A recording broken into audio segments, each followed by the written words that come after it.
And we're back. Welcome back to another edition, another episode of Uncle Trav's Campaign Notes. Yeah, I was on a hiatus. I've taken some hits of mortality besides the one friend of mine passing away. Recently, bouncing baby child at age 30.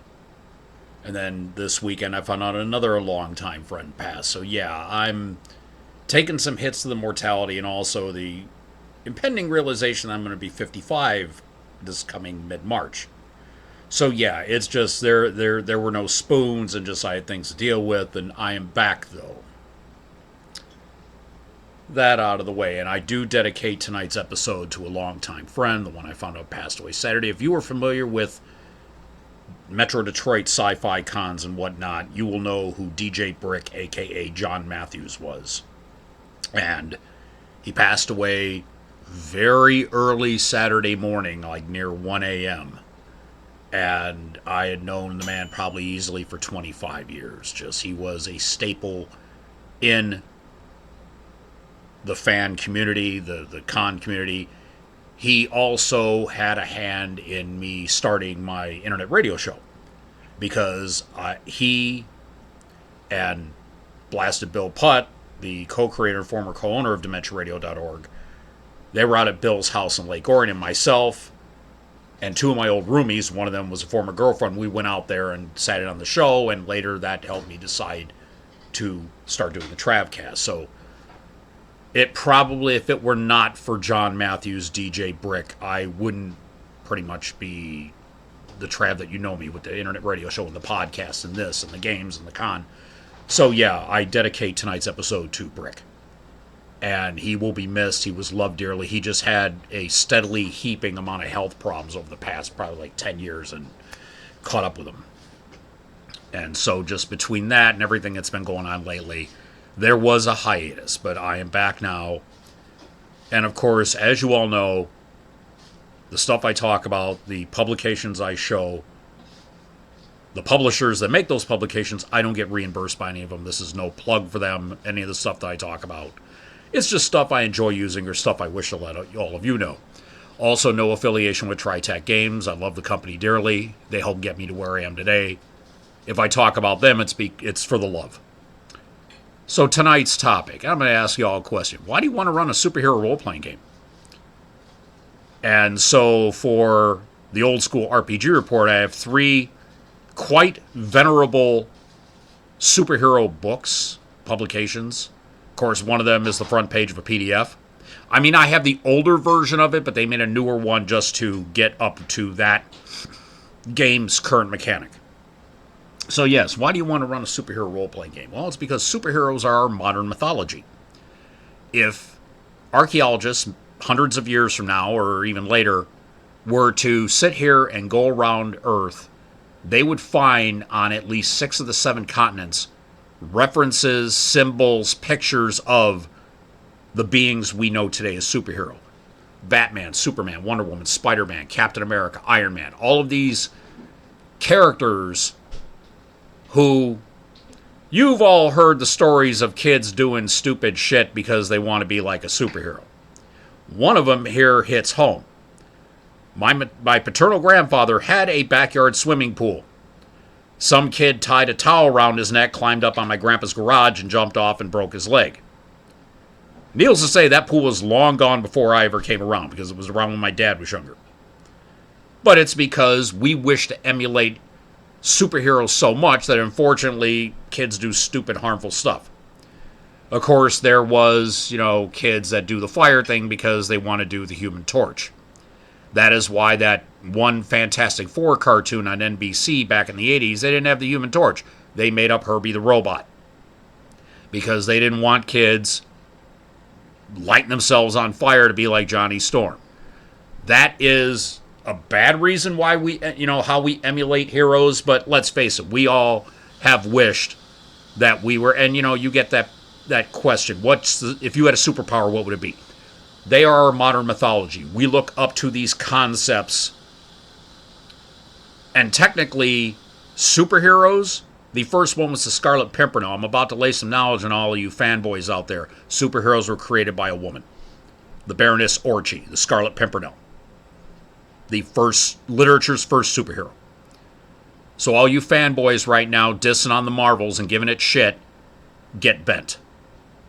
It was a woman that made the very genre that all of you profess to love. Now,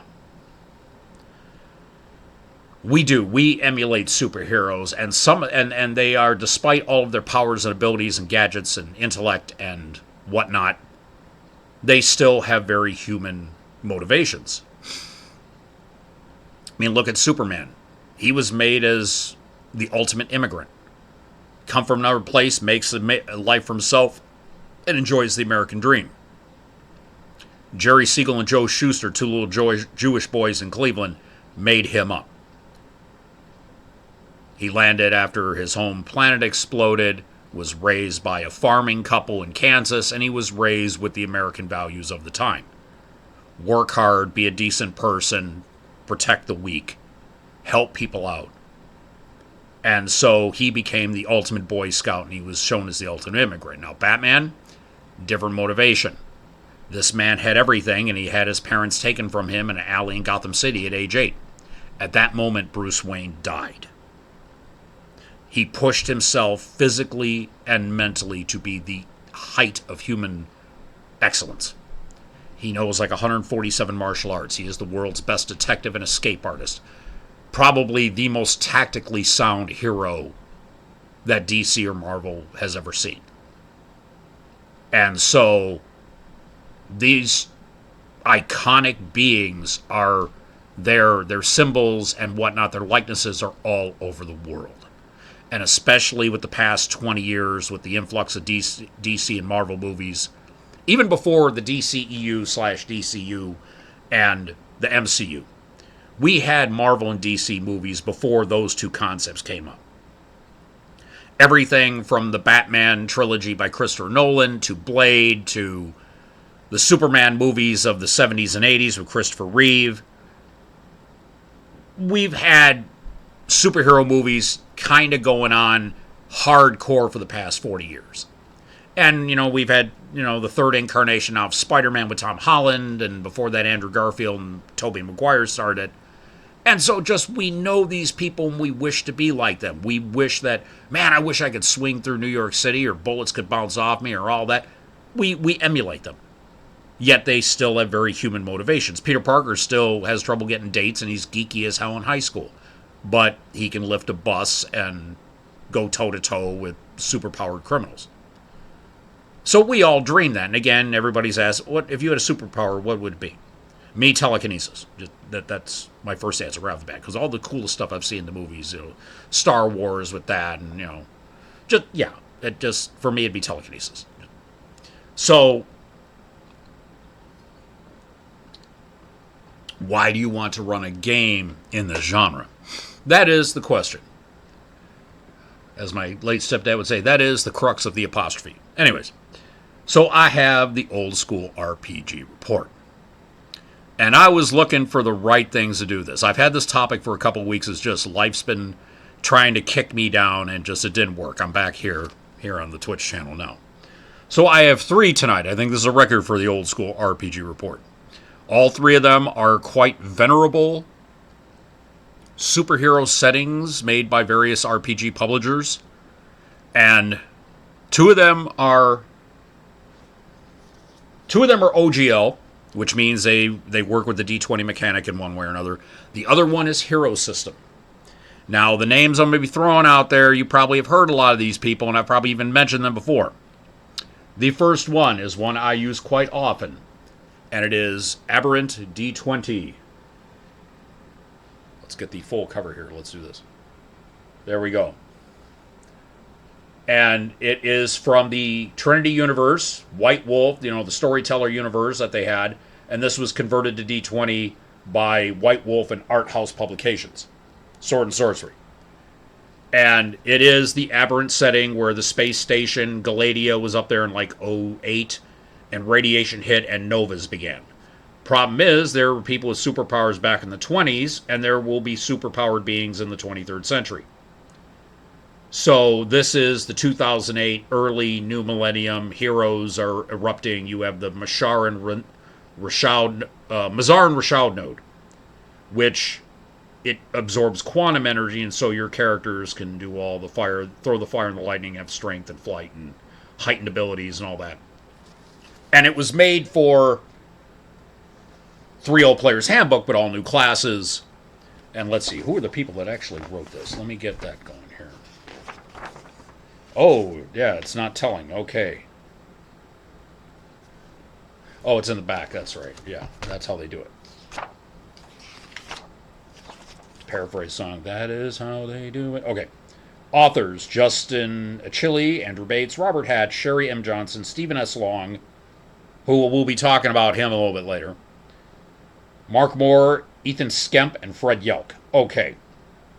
And this is, as I said, it has its own venerable setting. The Aberrant setting before D20 came out, they came out with like 30 or 40. And it's funny because they put all the covers in the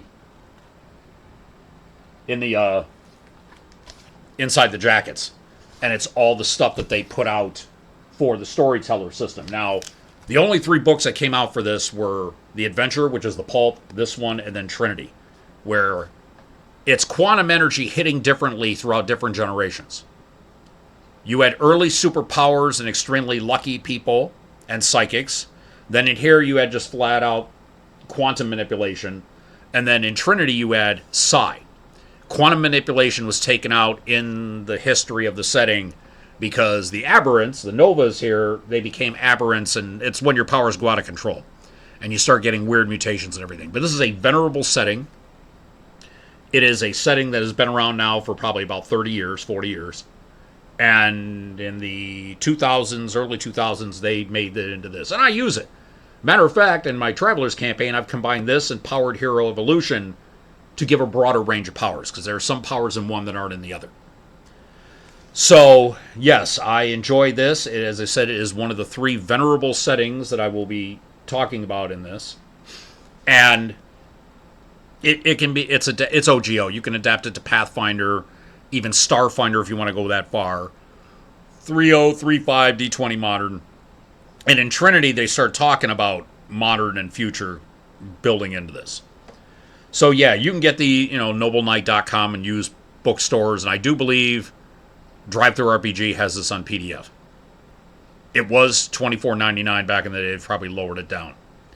But yeah, Aberrant, no, it quite useful, and I use it. Matter of fact, I'm using it both my Thursday and Friday night games.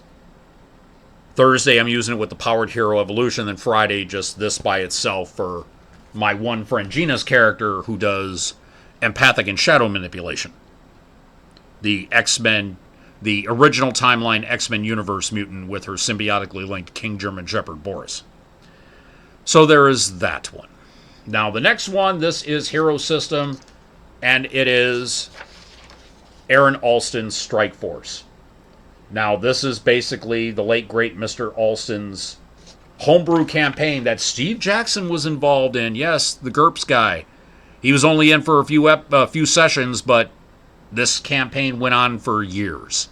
And it started in the 90s. They did a version for, basically it would be equivalent to 5th edition. This is particular for 6th edition. The 5th edition one is out there. You can get it. I have it. It's just this is the more recent one. And so another venerable setting. And it touches on things that I'll be talking about later that usually aren't talked about in superhero settings. And one of the topics I do have is, okay, do you have everybody still having the same normal tech while these guys are running around with power armor and nuclear weapons and all this? Or do you let it trickle down and get into society and change your society? That's going to be one of the things I talk about, because that's one of the tropes that I don't like about one of the few things I don't like about running superhero games is that, yes, we have all this technology and we use it to fight, but the common person is still using internal combustion engines and the computers that we have and everything. Never mind, they could make the world better. Clean energy, freedom from disease, enhanced lifetime, longevity. And no, we hoard it to ourselves and we make ourselves better. That's kind of overlording, and I'm not really keen on that. I will talk about that later. But yeah, I actually, Mr. Alston on some forum or something put out an answer or question. He wanted, how do you translate the term into German, the soldiers of the sun? And of course, having taken 3 years of high school German and 3 semesters of college German half a lifetime ago, Soldaten die Sonne, Sonne, Soldaten die Sonne, soldiers of the sun. So that's the only contact I had with Mr. Olsen. Sadly, he passed away years later. But he is another venerable member of the superhero role-playing game community. And he worked with Stephen Long, who was in this and actually, he was part of this campaign, I believe, and probably had a hand in writing this. And also, he was one of the people who I just mentioned wrote Aberrant. So, Stephen Long, who is still involved with Hero Games this day and probably has been since the 90s, was a dear friend of his and helped get this. This is it's not the Champions universe, but it could be. And as I said, they're probably still playing various characters of this today. And so again, this is the original one, and this one, if it's print, nobleknight.com, or I got this through Drive-Thru RPG. So yeah, it Strike Force touches on some things that I'll be talking about later. And then finally, if you're talking D20 OGL role-playing games, and you don't, now I don't use this, but I recognize its venerability. Mutants and Masterminds. This is the handbook, the Deluxe Heroes Handbook to get started on the 3rd edition. Again, Mr. Steve Kenson from Green Ronin. This is his baby. And this is the one that if you're playing OGL superheroes, that's the go-to. Now, I use Aberrant and Powered Hero. It is nothing against Mr. Kenson. I'd like to meet the guy someday, just to say, hey, I'm Trav, I worked with Rich the Hulk, I Tri-Tech Games, and just And so, but Mutants and Masterminds is pretty much the best-selling OGL superhero game out there in the mix, And so it's on its 3rd edition now. They've gone a little bit away from the original OGL, but it's still OGL D20 enough to you recognize it. They don't give you scores, so you just do the modifiers. Like, oh, I have a 15 strength. Oh, you're okay, then your strength is a +2. Because for OGL, a 15 in the abilities is a +2 modifier. And they do the archetypes instead of classes. Like, oh, you want a battle suit user? Okay, we have this archetype here. Tweak it from there. Oh, you have a gadgeteer. Oh, you have a mentalist. Oh, you have a martial artist. Oh, you have an energy projector. Oh, you have a mage. Oh, you have a brick. And just plug and play. They want you to get playing as soon as possible. So, yeah. Mutants and Masterminds is the big boy on the block as far as your OGL superhero needs. I found other things that have worked for me in my time. And as I say, it's nothing against the people. If I don't use some, it's nothing against the people. It's just I found something that works, fills my needs. Not every setting and mechanic and book is for everyone. You find what works. You add the stuff in that you find. I might run a Mutants and Masterminds and I've got all 3 editions. So, I mean, I'll just look and say, okay, which one do I need? And I've got the conversions from 1st to 2nd to 3rd. I found all those on Green Ronin and everything. Matter of fact, that's the paperwork that was in this book. I think it's 2nd to 3rd conversion. So yeah, superhero games. Why are you running them? Why do you want to run them? Why do you want to show this / inflict it on your players? And there are a lot of things that you have to determine when you are running a superhero role-playing game. Things that will set the pace of everything that comes after. I will be bringing up some of them topics. I mean, we got power level, which basically in superhero, you got 4 levels of superhero action. You got your really gritty stuff. That's like Punisher, where he's just a skilled guy with guns. Then you got your street level. Now, a lot of your superheroes started out at street level in the pulp era. Doc Savage, the Shadow, the Avenger, them. Then you got your typical 4-color, your Batman, your Superman, your Wonder Woman. Then you have your cosmic, the people like Thor, Captain Marvel, Doctor Strange. And so even in the Avengers in 2012, you saw that gradation of cosmic, 4-color, street level. The street level were Hawkeye and Black Widow. Yeah, in a fight and give them their weapons, and even if they don't have them, they'll take down a lot of people. Then you have your typical 4 colors. That would be Captain America and Iron Man. Yeah, they're powerful. They, are exceptional at what they do. They're above and beyond human capacity. Tony just being a genius and with his tech. Captain America with the fact he was augmented back in World War II by Professor Erskine's super soldier formula. Then you have Thor and Hulk. They would be the cosmic level ones just because of the power they wield. Hulk, the angrier he gets, the stronger he gets. Thor, he's a god. In the MCU, technically, he's an alien. It's just the high enough, cue the Arthur C. Clarke quote. Any sufficiently advanced technology is akin to magic. So you got Odin sit there whispering instructions into this Uru hammer in order to, code it to his son.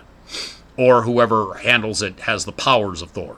Hence Mighty Thor and Thor Love and Thunder. So yeah, you have to determine your power level. And in the Avengers, you see that gradation between street level, 4-color, and cosmic. Sprite and Tito's. So, and each has their feel, because gritty is not just street level. It's often street level and a lot of anti-heroes. The best example of an anti-hero would be the Punisher. And from what I'm hearing in the comics, Frank Castle is no longer the Punisher. They got somebody new. I'm going to go with Frank Castle, and I'm going to go with the exceedingly gritty portrayal done by John Bernthal, who I found out is nephew by marriage to another movie star.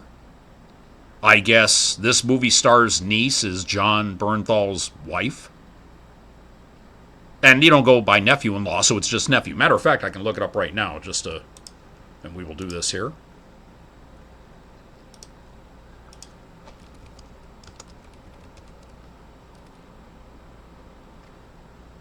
John Bernthal, wife.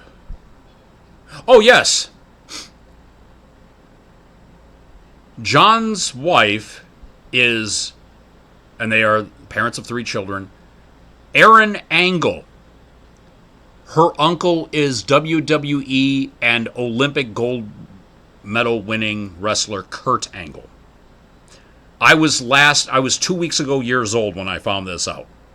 Now, John Bernthal, Punisher would be gritty because he's just a guy with, he's not even using like above average tech gadgets. He's got, a tech guy in the chair. I believe his name is Microchip. That was in the Punisher series on Netflix.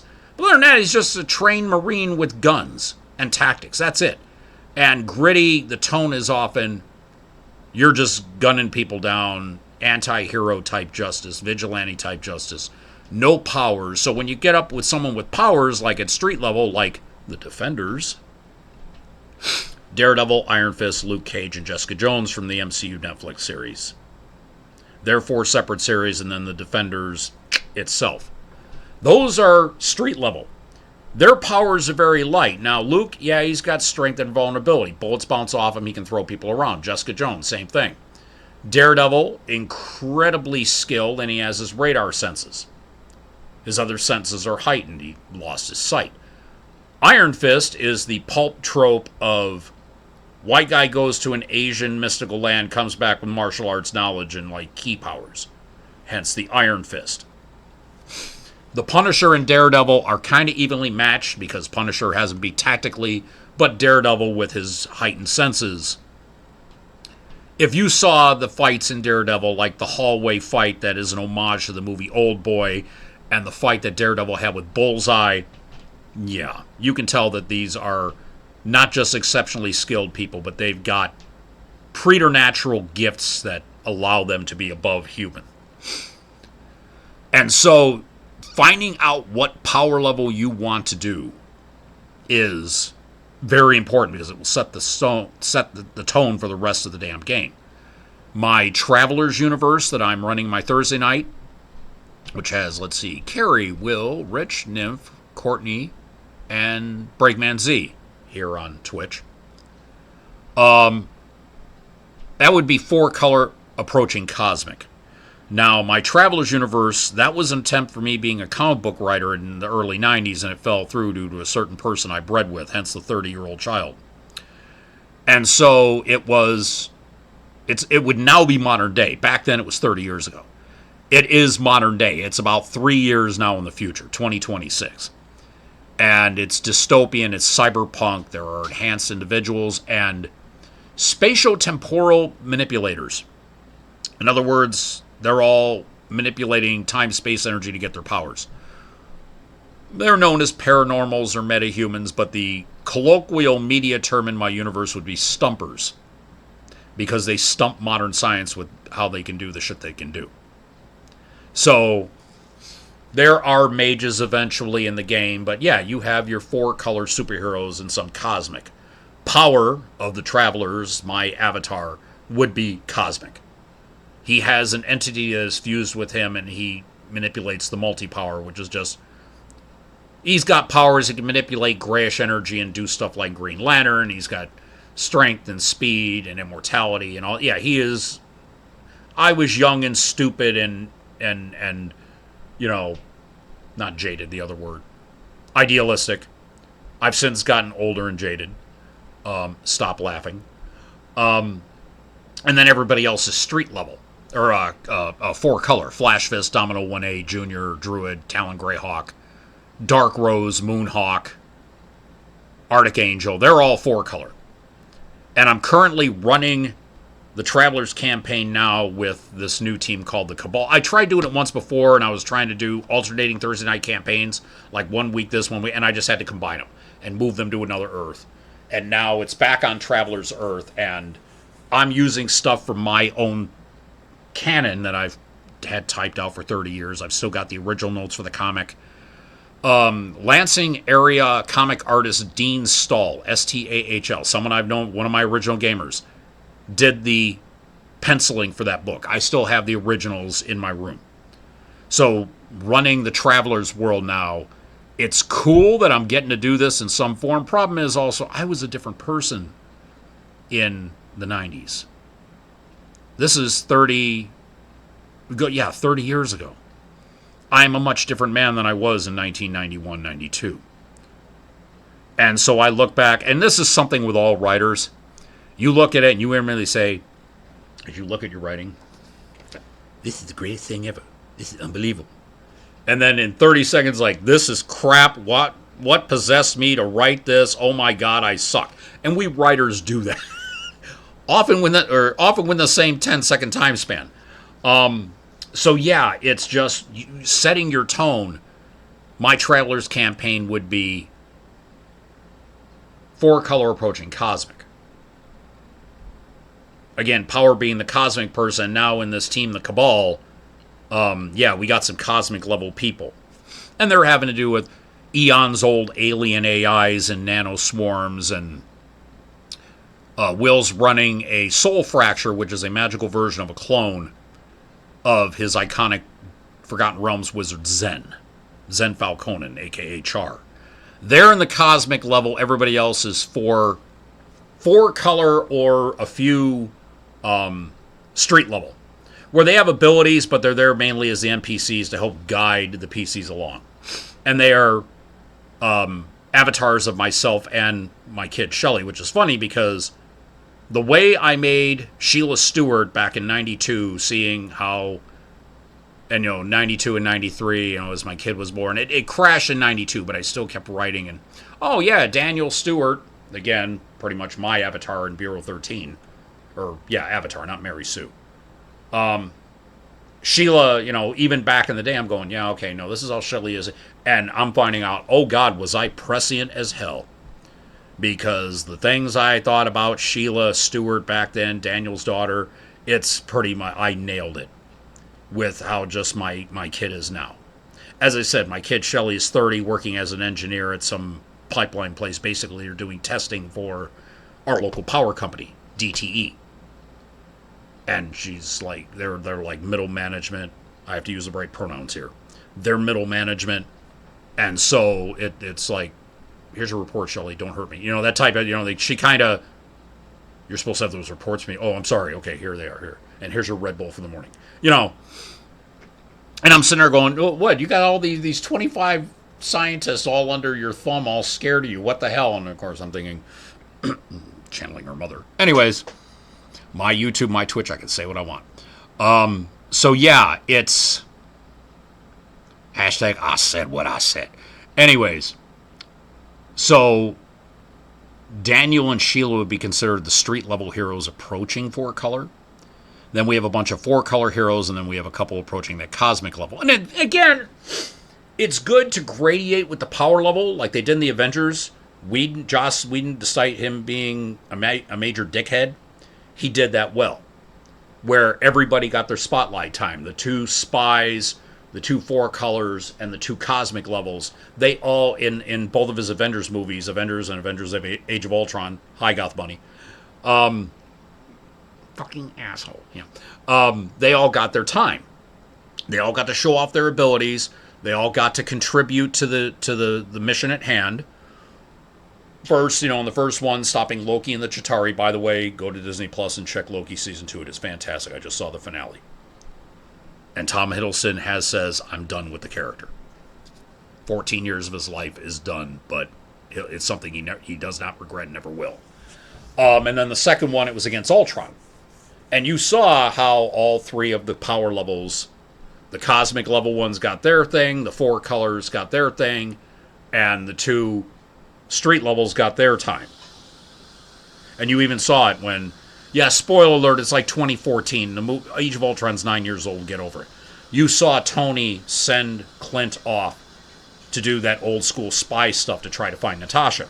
So everybody got to flex their muscles in how the Avengers were portrayed in the first 2 movies. As a GM, it is your job to make sure that your martial art, and I'm kind of, running 4 games, I'm falling a little lax on that with the Friday game where I have the martial artist first playing 100 Eyes and all this other stuff's going on, so I got to come back around and give 100 Eyes, some of that spotlight time. And you got to keep that up in a superhero game, especially because that's the name of the game. Everybody has to, limp by snark there. All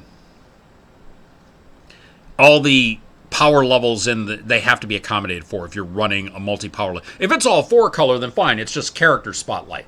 But if you've got this gradation of power levels, you got to make sure the street level, the 4-color, and the cosmic all get their time to flex whatever muscles they have, whether it's here, weapons, tech, whatever. So yeah, that's the big thing is, first of all, you have to establish your power level in this game.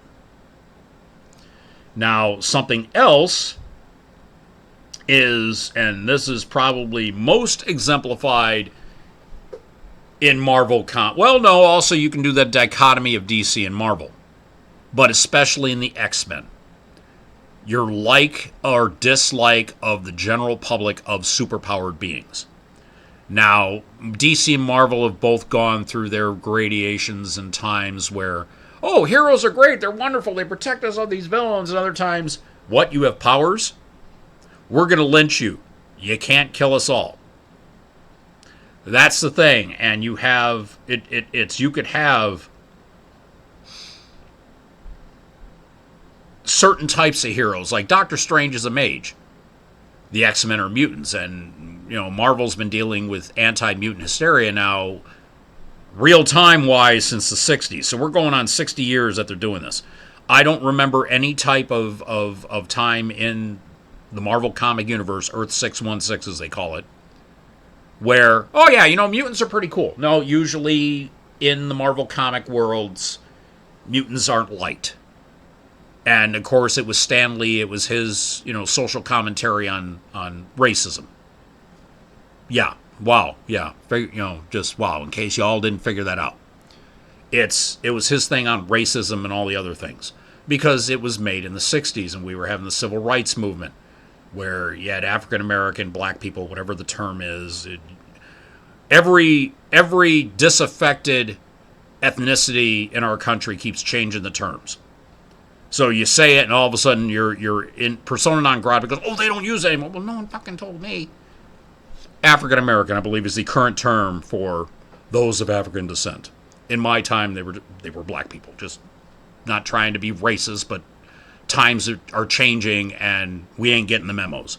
If you want us to be allies, I'm the ally. I need the info. Like Dr. Evil. So, like or dislike of your superpowered beings in your campaign.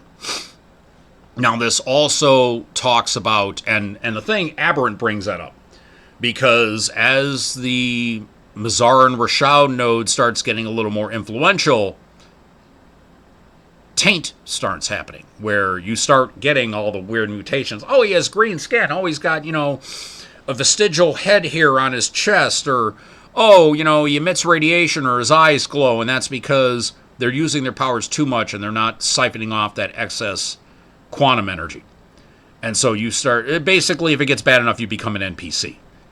So after a while, the Novas started saying, we don't, you had Divis Maul, who is Dr. Primordius in the adventure setting. Maxwell Mercer's friend becomes Divis Maul, the guy who says, we are above humanity. We do not follow your rules. We are not you.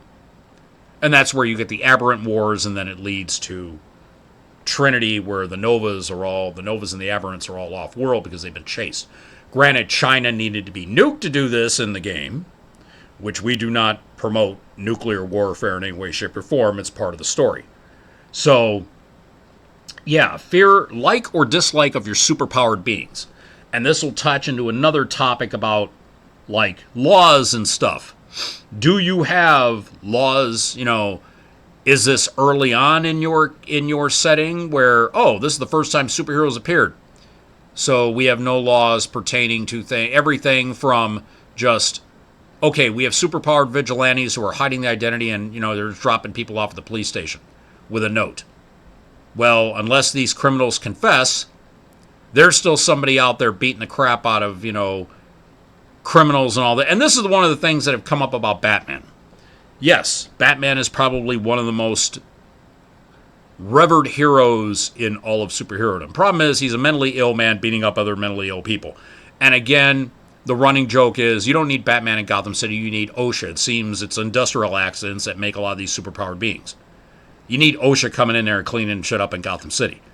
But, yeah, Batman is, in effect, a vigilante. And, yeah, he's got the backing of Commissioner Gordon, but the only reason why Commissioner Gordon has anything is because these corrupt cops in Gotham know Batman comes after them, they're gone.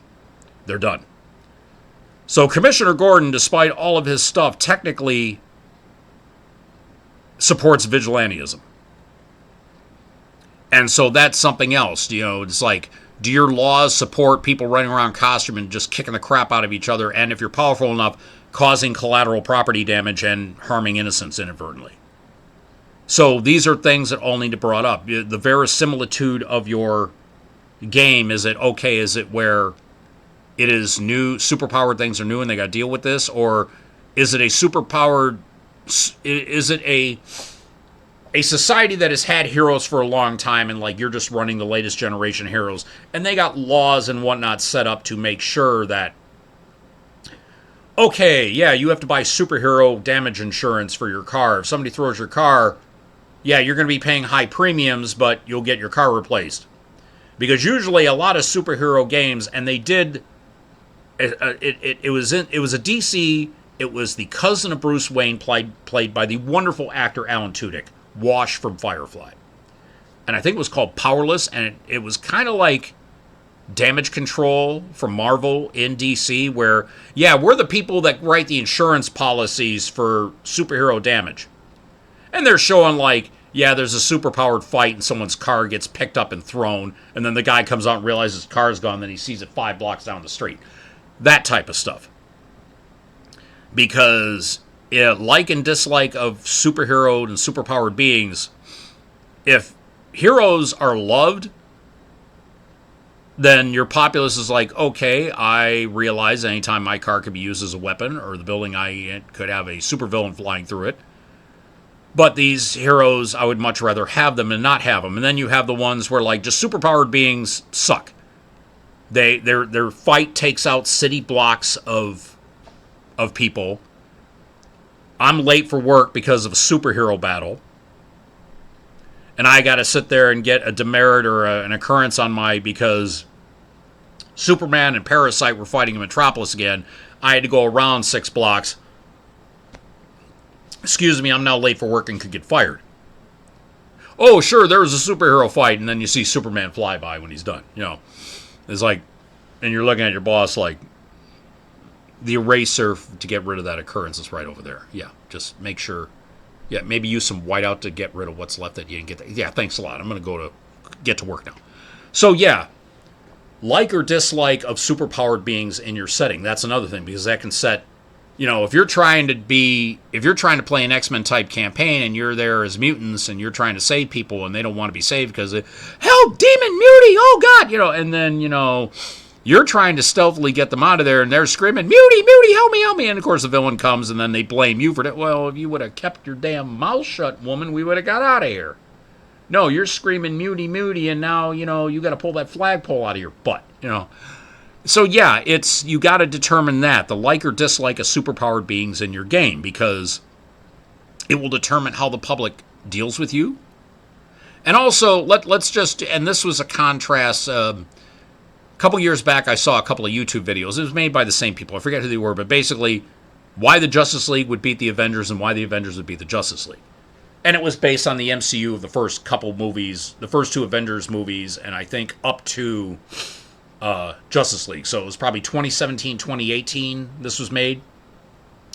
Because Batman v Superman Dawn of Justice came out in 2014, 2015? Justice League came out in 2017, yeah. And, of course, the first Avengers movie was 2012. So one of the things they brought up was, in the Avengers, they're all publicly known. There are no secret identities. At the most, Cliff hides his family on that farm, but everybody knows Hawkeye is Clint Barton. Everyone knows that Black Widow was Natasha Romanoff, Thor Odinson, Bruce Banner, Steve Rogers, Tony Stark. Everybody knows who they are, and we've seen what happens when their public lives get into it. Watch Iron Man 3, when the Mandarin sent the copters after Tony's Malibu house, and he had to protect both Pepper and Maya with the suit that hit him with, different parts. Then you have the Justice League. They all got secret IDs. Nobody knows Bruce Wayne's Batman. Nobody knows Clark Kent is Superman. Nobody knows that Wonder Woman is Diana Prince. Arthur Curry, that's Aquaman's secret identity. Now, Victor Stone, he's kind of public. Barry Allen, nobody knows he's the Flash. But generally, they keep their identities hidden. Also, the people in the Marvel Cinematic Universe, they love the Avengers. I mean, until the Sokovia Accords came out, then, things were split, and then everything with Thanos, it's like, you saw, if you watch Hawkeye, he's there at the urinal, and he sees somebody wrote on the wall, Thanos was right. Which means he wasn't fond of superheroes. Because superheroes and supervillains brought all this misery to Earth and the snap and the blip. So yeah, like or dislike of superpowered beings in your campaign. That is something else important you need to keep an eye of, because it will affect gameplay. It will affect how your PCs react with NPCs, both other, all your normals. You could have the kid who idolizes them, and then the parent, is mean. It's like, Bobby, that's a dirty superhuman. Well, you can't be liking them. Get in here. And it's an ism. And kids learn isms from adults and media. They're not born. You know what kids hate?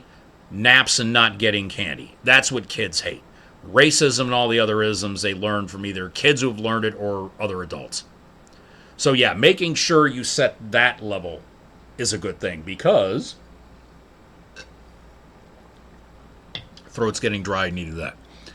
Because that will determine how you interact with NPCs in your campaign. Now, in my Traveler campaign, the Cabal, it's megacorps that are running everything. The U.S. is about half of what it was. They had to sell states to these corps in order to keep the nation solvent. Basically, now the U.S. is landlocked, except for Hawaii. If you want to get out of the U.S., you have to go over or through corporate lands. So the corporations, corporations, and of course they're going to have their own media and everything. So I have this one, and because Zenith from the Forgotten Realms, I have, Sigil Corp, yes, a gateway to a better life. It's magic using entity setting up a megacorp in Tyneside, England. You know, the home of the Geordie accent, which has been deemed the sexiest accent in the world. Charlie Hunnam from Sons of Anarchy has the Geordie accent. It's when, you know, the Saxons came to Britain, you know, 1,000 years ago. So it's British and Saxon, but it's also got a little bit of Scandinavian, as an old girlfriend of mine called it. So, yeah, of course, Sigil Corp's news, which I called it the chant, which I took a lot of sigil terms, and of course, when Will found this out in music terms, he goes, "Where did you learn so much about Sigil Corp?" And I sent him the homemade PDF that somebody made. He's like, "You bastard." I said, "Hey, trying to accommodate here. The local news service, the civil court, is called the chant, which is, you know, the word on the street in sigil." And so they're going to spin that, oh, the cabal, this Ouroboros and Stewart Tech funded super team, they're trying to kill all of you. They come here and invade our property and do all this. Meanwhile, the rest of the world loves the cabal because, hey, it's another superhero team sticking it to the megacorp man. So you're going to have differing views depending on what your PCs do and what's happened before. And that's something you kind of need to set originally, and then the PCs will change the story depending on what they do. If they're leaving collateral damage and taking people out and destroying, you know, whole cities, people aren't going to like them. However, if minimal damage, it was like the Avengers. They kept a lot of damage to a 3-block area. Y'all know how big New York, just Manhattan alone, kept that within a 3-block area. So needless to say, that's why everybody loved the Avengers. I mean, you still had your people, you know, I miss Stan Lee in the cameos. Superpowered beings, give me a break. And I laughed out loud when I saw that. I'm like, wow, that's almost Deadpool breaking that fourth wall there. So yeah, we have that, your like or dislike. Now, something else that you're going to need to do, and this is why I brought up Strike Force, because they did this. Now, usually, if you watch both DC and Marvel, you see that higher than normal tech is often in the hands of a select elite scientific few. Either it's alien tech and governments or corporations have it, or it is like, oh, Reed Richards, yeah, he does this, and Tony Stark does this and this. It doesn't trickle down. They're not making the lives better for other people on this planet. They're using it for their own selves, and they'll sell it to a select few and get wealthy. And all of us are still driving around in internal combustion cars and our typical power systems and our typical internet, and we still got the same type of laptop. Oh, wait a minute. As opposed to, and I think my camera just froze here. Give me a bit.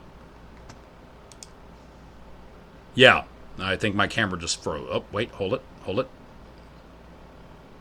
Okay, don't move the laptop at all while I'm doing this. All right. Do something here real quick.